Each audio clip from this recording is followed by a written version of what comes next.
This is Wednesday of the Octave of Easter, from the Holy Gospel according to Luke. Now that very day, two of them were going to a village 7 miles from Jerusalem called Emmaus, and they were conversing about all the things that had occurred. And it happened that while they were conversing and debating, Jesus himself drew near and walked with them. But their eyes were prevented from recognizing him. He asked them, "What are you discussing as you walk along?" They stopped, looking downcast. One of them, named Cleopas, said to him in reply, "Are you the only visitor from Jerusalem who does not know of the things that have taken place there in these days?" And he replied to them, What sort of things?" They said to him, "The things that happened to Jesus the Nazarene, who was a prophet, mighty in deed and word before God and all the people. How our chief priests and rulers both handed him over to a sentence of death and crucified him. Up, not down.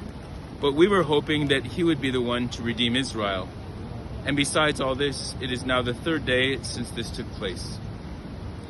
Some women from our group, however, have astounded us. They were at the tomb early in the morning and did not find his body. They came back and reported that they had indeed seen a vision of angels who announced that he was alive. Then some of those with us went to the tomb and found things just as the woman had described, but him they did not see. And he said to them, "Oh, how foolish you are, how slow of heart to believe all that the prophets spoke.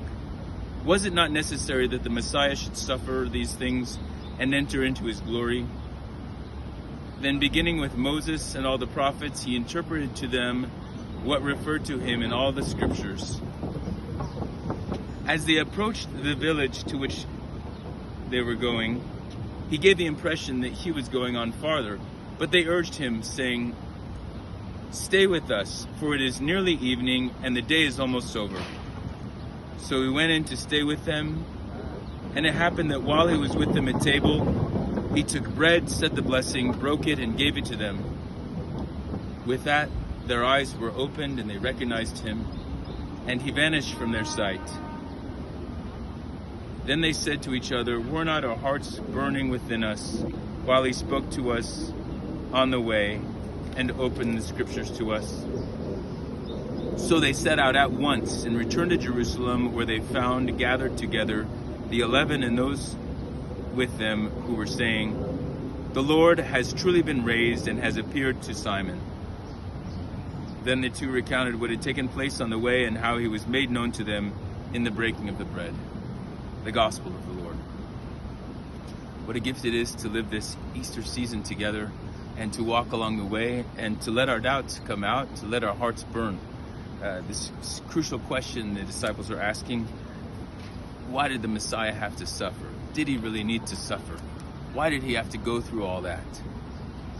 And they recognize the fruits in this experience they have of transformation.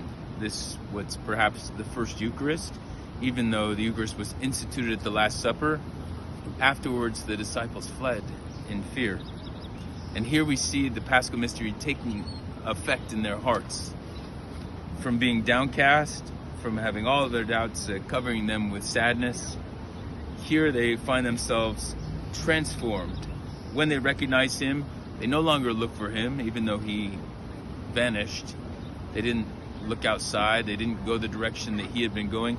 They go back to Jerusalem. And immediately they set out.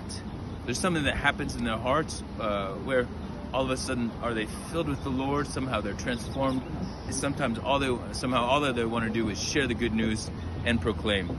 And so we also want to be transformed each time we walk the path of listening to the scriptures and breaking the bread at the Eucharist. And in our daily lives, we want to let that Paschal mystery come into us. We want to make that step that Cleopas made of saying, "Lord, come in, stay with us. Come into my intimate place. Your Eucharist isn't just something that you're doing out on Sunday Mass, but I want it to come into my home, and I want it to transform my life." Happy Easter. Christ is risen.